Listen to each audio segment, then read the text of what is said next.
മാണിക്കൻ മഞ്ഞാടി എന്ന് പറഞ്ഞൊരു ഒരു സുഹൃത്തുണ്ടായിരുന്നു. അപ്പം ഇയാള് ക്ലാസ് എടുക്കുന്ന ഒരു പയ്യനുണ്ടായിരുന്നു. അപ്പോൾ അവൻ്റെ വീട്ടിലേക്കൊന്ന് ചെല്ലാൻ പറഞ്ഞു. അങ്ങനെ ഞാനും ഇയാളും കൂടിയിട്ട് ഒരു ദിവസം ഇങ്ങനെ പറയുമ്പോൾ നമുക്ക് ഇങ്ങനെ ഒരു പയ്യനുണ്ട്, അവൻ്റെ വീട്ടിലൊന്ന് പോകണം. അപ്പം അങ്ങനെ പോയി. അപ്പം അവിടെ ചെന്നപ്പോൾ അവൻ്റെ അച്ഛനില്ല അവിടെ. അമ്മ അങ്ങനെ കുളിക്കുകയാണ്. അപ്പോൾ ഇരിക്കട്ടെ മാഷ എന്നൊക്കെ പറഞ്ഞിട്ട് ഇവനകത്തേക്കാണ്ട് പോയി. ഈ സമയത്ത് അവൻ്റെ ഒരു അപ്പാപ്പൻ, അച്ഛൻ്റെ അച്ഛനാ, വയസ്സായ ആള്, അയാളിങ്ങനെ ഇങ്ങനെ തലയൊക്കെ നരച്ചിങ്ങനെ 2 പൊട്ട് കണ്ണടയൊക്കെ ഇല്ലേ, ഇങ്ങനെ ഈ ലെൻസ് അടിയിൽ കൂടെ ലെൻസ് അങ്ങനെ ഈ കയറൊക്കെ കെട്ടി, ഷർട്ടൊന്നും ഇട്ടിട്ടില്ല, മുണ്ടൊക്കെ ഇങ്ങനെ എടുത്ത് പുള്ളി ഇങ്ങനെ ഈ വാതൊക്കെ പഠിക്കാൻ ഇങ്ങനെ വന്നിട്ട് ഈ കണ്ണട അടിയിൽ കൂടെ നോക്കിയിട്ട് ഞങ്ങളോടെ ആരാണ്. അപ്പോൾ ഞങ്ങൾക്ക് പെട്ടെന്നൊന്നും പറയാനും പറ്റണില്ല. ഞങ്ങള് എന്നൊക്കെ പറയുമ്പോഴത്തേക്ക് ഇവൻ വന്നു.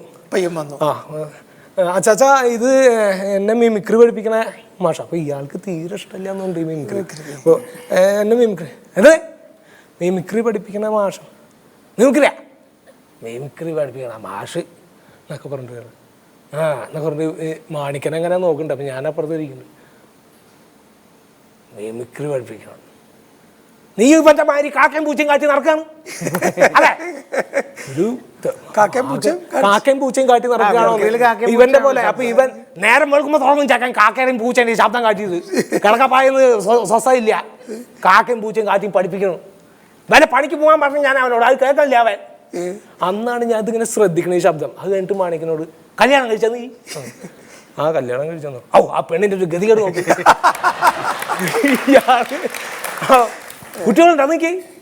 2 മക്കളുണ്ട്. എന്ത് മഹാപാപം ചെയ്താ കുട്ടികൾ. അത് കഴിഞ്ഞിട്ട് വെറുതെ എന്തിനാണ് കുട്ടികളെ വേറെ വല്ല പണിക്കും പോകാണ്ട് വെറുതെ ഈ മിമിക്രി എന്ന് പറഞ്ഞ കാട്ടുന്നതാണ്. അല്ല, ഞാൻ ട്യൂട്ടോറിയൽ മാഷാണ്. അപ്പോൾ ഇയാൾക്ക് തിരി ഭ്രാന്ത് വന്നു തുടങ്ങി പാടിക്കല്. ഞാൻ ട്യൂട്ടോറിയൽ മാഷാണ്, പിന്നെ എൻ്റെ വൈഫും ട്യൂട്ടോറിയൽ ടീച്ചറാണ്. ഞങ്ങൾ 2 പേരും കൂടി ട്യൂട്ടോറിയലിൽ ട്യൂഷൻ ക്ലാസ്സിൽ എടുക്കണ്ട. അപ്പോൾ അതെ, വേറെ പണിയൊക്കെ ഉണ്ടാ? എന്ത് കിട്ടും മാസം? 10-15,000 രൂപ ഞങ്ങൾക്ക് അവിടെ നിന്ന് തന്നെ കിട്ടണം. 10-25,000 രൂപയൊക്കെ ശമ്പളം മാസത്തിലുണ്ട്, കുഴപ്പമൊന്നുമില്ല.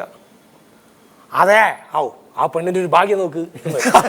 അപ്പൊ തന്നെ തിരിച്ചു നോക്കടാ, കേട്ട് പഠിക്ക്. അല്ല നിന്റെ ഈ കാക്കൻ പൂച്ചയും കാട്ടി നടക്കല്ല. അപ്പൊ അന്നാണ് ഈ കഥാപാത്രത്തിന് ശരിക്കും പാലക്കാടൻ ഭാഷ ഒരു ഇഷ്ടമായതും. പിന്നെ അന്ന് മുതലാണ് ഇതൊരു സ്കിറ്റിലേക്ക് കൊണ്ടുവരണമെന്ന് തോന്നിയത്.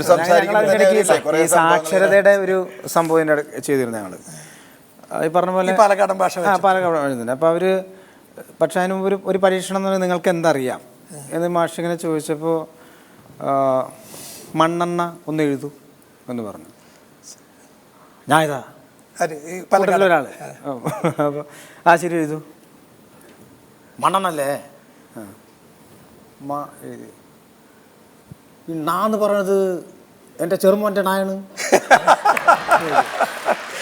ചെറുമോൻ്റെ നായ? അല്ല, എൻ്റെ ചെറുമോൻ്റെ പേര് കണ്ണെന്നാണേ. അപ്പം അവൻ്റെ നായാണോ എന്ന് ചോദിക്കാണ്. അതാണ് ഞാൻ പഠിച്ചു വെച്ചിട്ടുണ്ട്. അത് പുള്ളിക്കറിയാം, ഞാൻ പഠിച്ചു വെച്ചിട്ടുണ്ട്. അങ്ങനെ എഴുതി. എന്നാ വരൂ, നമുക്കിനി ബുക്ക് നോക്കി പഠിക്കാം. അത് ചോദിച്ചു. ഇതൊന്ന് ഇതെന്താ പറയൂ. അതെന്താണ് കപ്പല്?